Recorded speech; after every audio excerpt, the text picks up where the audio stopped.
नमस्कार, आप देख रहे हैं न्यूज़ पीआर। मैं हूं आदेशपुरी। पूरे देश में रोजगार के लिए एक मुहिम छिड़ी हुई है और छात्र जो हैं वो कभी सोशल मीडिया पर तो कभी सड़कों पे आके सरकार के पास अपनी डिमांड जो है वो पूरी करने के लिए दबाव डाल रहे हैं। ऐसे में सरकार का डंडा चलता है, गिरफ्तारियां होती है। हमारे साथ हैं दिलीप, जो कि गिरफ्तार भी हुए, 15-16 दिन जेल में रहे। और वही आज लेफ्ट पार्टियों के द्वारा धरना प्रदर्शन किया गया और हिंसक प्रदर्शन का रूप ले लिया। लास्ट में वो पत्थरबाजियां हुई, लाठी चली, वाटर कैनन, आंसू गैस के गोले छोड़े गए।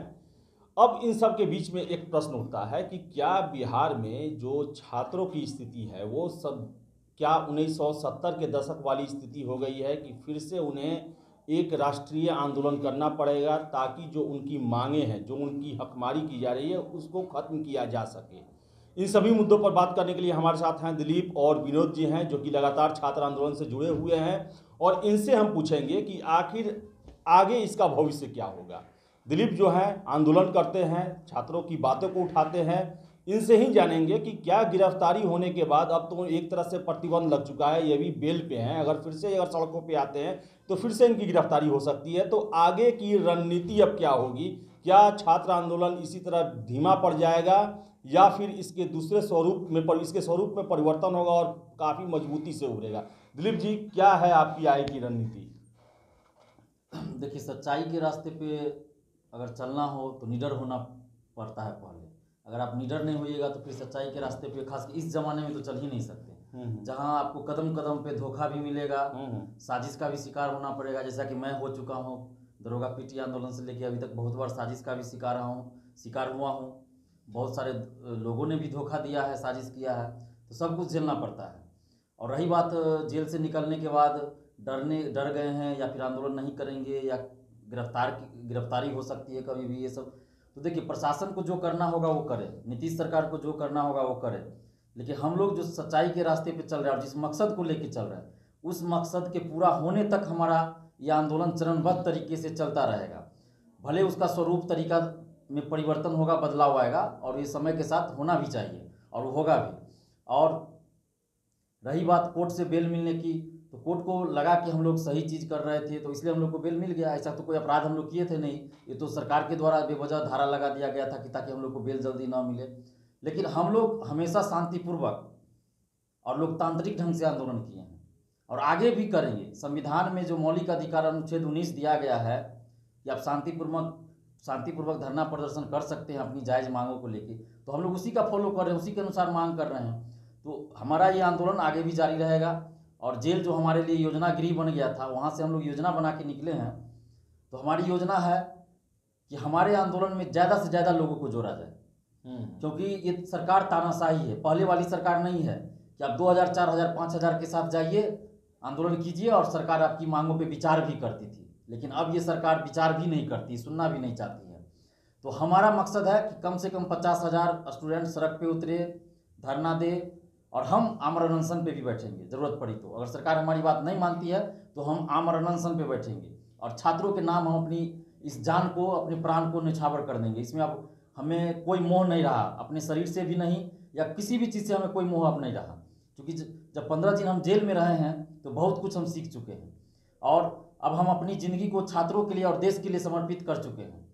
और जो तानाशाही सरकार है उससे हम लोगों को अपनी बातों को मनवाना है, जो हमारा जायज़ मांग है, तो उसके लिए हमें चाहिए संख्या बल। और मैं बार बार छात्रों से भी अपील करता हूं कि पहले संगठित होइए। अभी हम लोग संगठित नहीं हैं, ये तो पिछले साल के आंदोलन से संगठित होना शुरू हुआ है।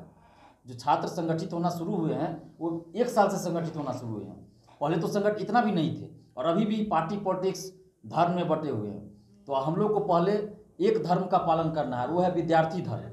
तो एक प्लेटफॉर्म पे आना होगा, एक मंच पे आना होगा, और इसी उद्देश्य से हम लोगों ने राष्ट्रीय छात्र एकता मंच फेसबुक पे ग्रुप बनाया ताकि सभी छात्र एक जगह पहले एकजुट हो जाए। और हमारी जो रणनीति है, हमारा जो लक्ष्य है, हमारा लक्ष्य है शैक्षणिक आज़ादी की लड़ाई हम लोग लड़ रहे हैं। और उस लड़ाई में हमें बहुत सारी कुर्बानियाँ देनी पड़ेगी, जिसमें पहली कुर्बानी तो हमको देना पड़ा कि 15 दिन बेवजह जेल में रहना पड़ा, और आगे भी बहुत सारी कुर्बानी हमको देनी पड़ेगी, तो हम कुर्बानी देने के लिए तैयार हैं।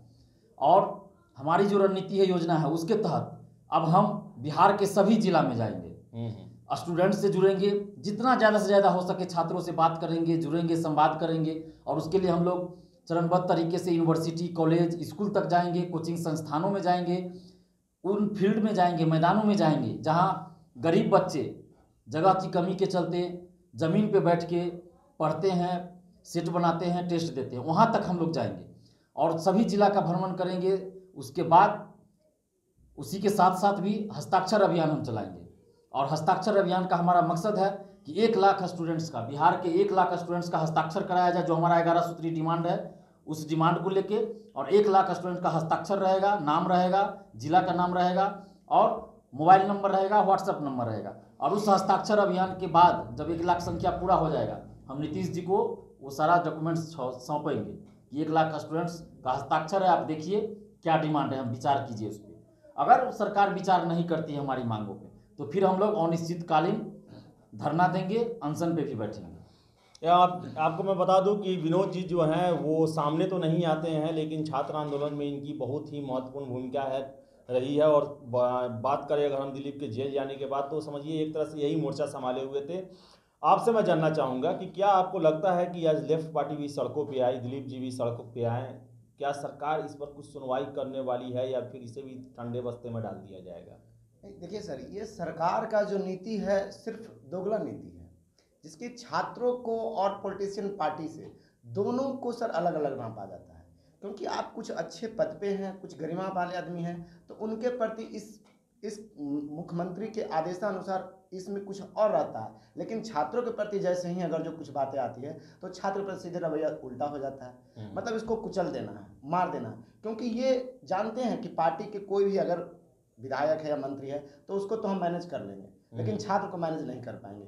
इसलिए छात्रों के प्रति इनका रवैया पूरी तरह से तानाशाही हो चुका है। कभी भी ये नीतीश जी अपने जो ये जब थे स्टूडेंट लाइफ में, तो उनको भी एक मिला होगा कि हाँ कैसे क्या किए थे, और आज जो छात्र हम लोग हैं आज जो कर रहे हैं उसके सीधे विपरीत ये काम करने के काम कर रहे हैं। दिलीप जी, मैं आपसे पूछना चाहता हूँ कि आखिर छात्र जो हैं ये हमेशा इनके साथ आरोप लगाते हैं कि अन्याय होता है, लेकिन ये सरकार के सामने अपनी बात मजबूती से क्यों नहीं रख पाते हैं? क्या आप देखते हैं कि प्रॉब्लम क्या है कि आप जब भी आंदोलन करते हैं तो उतना संख्या नहीं हो पाता है जितने की आप आशा करते हैं?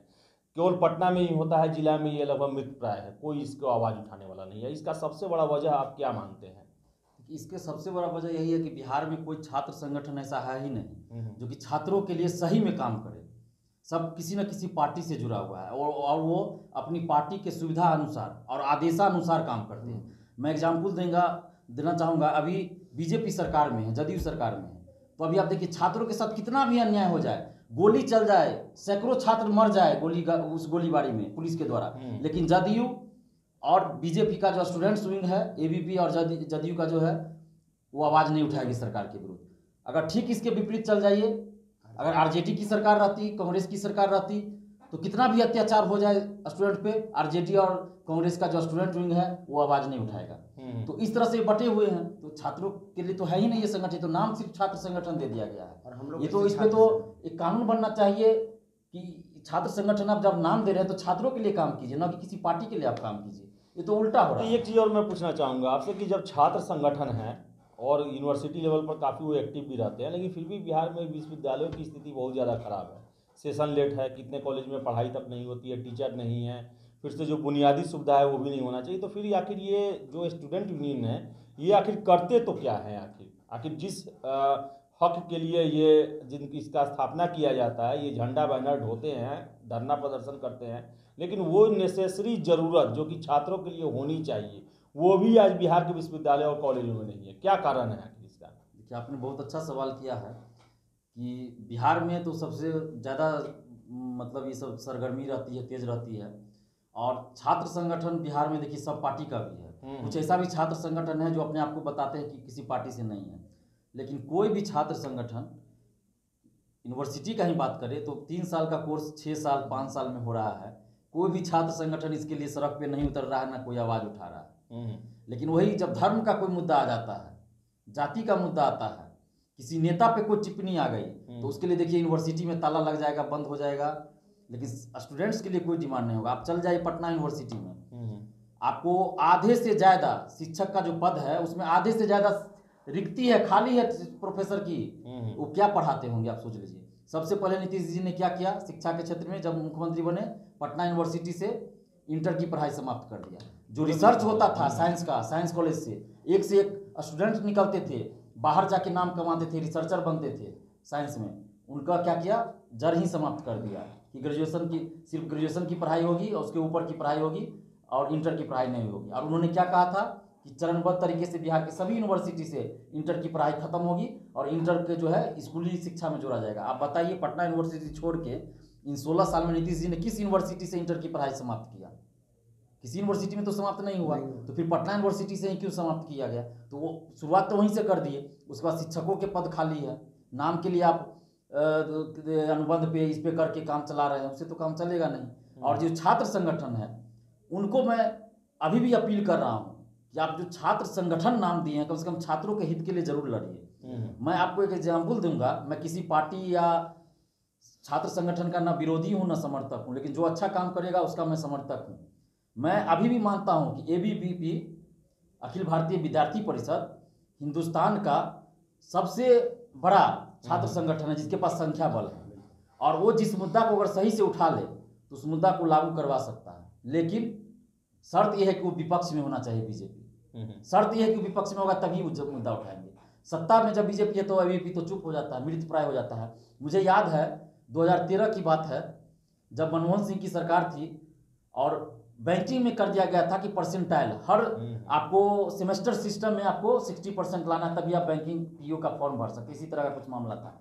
ABVP ने उस मुद्दे को जोर शोर से उठाया। पटना में भी राजेंद्र नगर टर्मिनल रोका गया, बहुत देश में प्रदर्शन हुआ। 2 दिन के अंदर मनमोहन सिंह ने ये कर दिया कि नहीं, ये इस रूल को हटा दिया। तो वो ताकत ABVP ने उस समय दिखा था। लेकिन जब बीजेपी सरकार में आ गई केंद्र में तो कोई मुद्दा पे देखिए, छात्र निजीकरण रेलवे का हो गया, कुछ नहीं बोल रहे हैं, रोजगार नहीं है, शिक्षक कोई वैकेंसी नहीं आ रही है, जो वैकेंसी है उसमें कटौती कर दी जा रही है, फिर भी ABVP चुप है। बिहार में तो बीजेपी लंबे समय से सरकार में है तो चुप है। लेकिन 20 महीना के लिए जो आई थी RJD और जदयू की सरकार, तो उस समय ABVP बिहार में एकदम हो गया था, लगता था कि कोई छात्र संगठन फिर से आ गया। थोड़ा सा गड़बड़ी B.Ed में हुआ पटना यूनिवर्सिटी में तो उतर गए थे सड़क पे। लेकिन जब फिर से आज सड़क पे उतरे हैं, आज नीतीश कुमार के विरोध में नारा लगा रहे हैं, वो भी एक से एक आपत्तिजनक नारा, और पता चला कि रात में ही गठबंधन बदल गया, बीजेपी साथ हो गई, सरकार बन गई बीजेपी जदयू की। कल से वही ABVP नीतीश कुमार जिंदाबाद के नारा लगा रहे हैं, और जिस मांग को वो कह रहे थे कि गलत किया है नीतीश कुमार ने, उसी को कह रहे हैं कि नीतीश कुमार ने सही किया। तो इस तरह से तो नहीं चलेगा ना। विनोद जी, कितना प्रभावी होगा जो दिलीप जी रणनीति बना रहे हैं कि जिलों तक जाना है और वहाँ के छात्रों को यूनाइट करना है, चाहे कॉलेज हो, स्कूल हो, फिर से कोचिंग हो, हस्ताक्षर अभियान करना है? क्या लगता है कि इससे बिहार के छात्र एक बार फिर यूनाइट हो सकते हैं और अपने हक के लिए लड़ सकते हैं?